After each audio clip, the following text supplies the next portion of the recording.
வணக்கம் நண்பர்களே. Sales magic, psychological sales magic. நாம் யார்கிட்ட போய் அந்த சைக்காலஜிக்கல் சேல்ஸ் மேஜிக்கை பிரயோகப்படுத்த போகிறோம்னா நமக்கு நாமே பிரயோகப்படுத்த போகிறோம். சைக்காலஜிக்கல் சேல்ஸ் மேஜிக் விசுவலைசேஷன் அப்படிங்கிறது தான் சைக்காலஜிக்கல் சேல்ஸ் மேஜிக். ஒரு மிகப்பெரிய வெற்றி நீங்கள் அடைஞ்சிருப்பீங்க கடந்த காலத்தில். அந்த கடந்த காலத்தில் நடந்த அந்த சம்பவங்கள் இருக்கு இல்லையா, அது எல்லாமே மறுபடியும் ரீக்ரியேட் பண்ணி மறுபடியும் விசுவலைஸ் பண்ணி பாருங்கள். அதே சம்பவத்தை நீங்கள் இப்போ வாழ்கிற மாதிரி, இப்போ நீங்கள் மிகப்பெரிய ஒரு பெரிய சாதனைகளை படைச்சிக்கிட்டு இருக்கிற மாதிரி உங்களுடைய விசுவலைசேஷன் தாட் ப்ராசஸை கொண்டு போகணும் உங்களுடைய வாடிக்கையாளரை நீங்கள் சந்திக்க முன்னால். அதே நேரத்தில் இந்த சைக்காலஜிக்கல் மேஜிக் பேக் ஃபயர் ஆகிறதுக்கு வாய்ப்பு இருக்குது. எப்போவுமே அந்த கடந்த கால வெற்றியை மட்டுமே வெற்றி மமதை ஆகிடக்கூடாது. வெற்றியை சுமந்து ரொம்ப ஓவர் வெயிட் ஆகிட்டு நாளா அப்படின்னு இருந்துடக்கூடாது. அதே மாதிரி சில தோல்விகரமான சம்பவங்களும் நடந்திருக்கும் சேல்ஸில். அதையும் தூக்கிட்டே சுமந்துட்டு இருக்கக்கூடாது. ஒரு விலகி நின்று பார்ப்பவனாக சின்னராஜாங்கிற ஒரு சேல்ஸ் பர்சன் மிகப்பெரிய வெற்றியாளன்.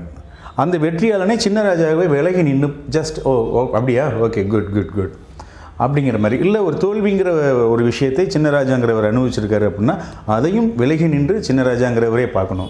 பார்த்துட்டு இப்படி ஆகிட்டாரா, ஓகே, அதுலேருந்து நம்ம என்ன லெசன் எடுத்துக்கிட்டோம், ஓகே, குட் அப்படின்னு சொல்லிவிட்டு விலகி நின்றும் பார்க்கணும். உள்ளுக்குள்ளே பாசிட்டிவாக விசுவலைசேஷனும் நம்ம நடந்துக்கிட்டு இருக்கணும். ரெண்டையுமே எந்த நேரத்தில் நம்ம பார்க்குறோம், எந்த நேரத்தில் நம்ம பார்க்கக்கூடாது அப்படிங்கிறது தான் முக்கியமாக நம்ம இங்கே பார்க்க போகிறோம். ஒரு பெரிய ஒரு சேல்ஸ் ப்ராசஸ் ஒன்று நீங்கள் பண்ணிக்கிட்டு இருக்கீங்க. அங்கே ஒரு சின்ன நடுக்கம், ஒரு பயம், ஒரு சின்னதாக ஒரு கஸ்டமர் நிறைய கேள்விகள் இருக்கிறாரு, அல்லது அன்றைய சூழ்நிலை நிறைய பேரை நீங்கள் ஹேண்டில் பண்ணுற வேண்டிய ஒரே பொருளை அப்போ நிறைய பேரை சேர்ந்து நின்று பார்க்க வேண்டிய ஒரு சூழ்நிலை வருது. அப்போ உங்களுடைய பாசிட்டிவ் விஷுவலைசேஷன் பழைய விஷயங்கள் இருக்கு இல்லையா, அதை இங்கே கொண்டு வரணும். அதே நேரத்தில் அந்த பழைய தோல்வி இருக்கு இல்லையா, அதை இங்கே கொண்டு வரக்கூடாது. இதுதான் நமக்கு பண்ண வேண்டிய முக்கியமான மைண்ட் மேஜிக்.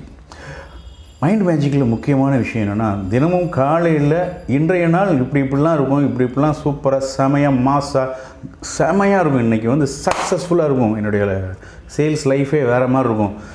இன்றைக்கி நம்ம பெரிய ஹைட்டெல்லாம் நான் ரீச் பண்ண போகிறேன், பெரிய சிகரங்களை நான் தொட போகிறேன் அப்படிங்கிற ஒரு பாசிட்டிவ் விஷுவலைசேஷன் ஒரு 2 நிமிஷம் அல்லது 3 நிமிஷமாவது நம்ம பண்ணிட்டு போனோம்னா நிச்சயமாக மிகப்பெரிய ஒரு வைப்ரேஷன், மிகப்பெரிய ஒரு சக்ஸஸ் உங்களை நோக்கி நகர்ந்து வந்து கொண்டிருக்கிறது. Wish you all the best. Happy sales. மனங்கள் மலரட்டும். உங்கள் நண்பன் Chinnaraja, the coach from Alpha NLP. By.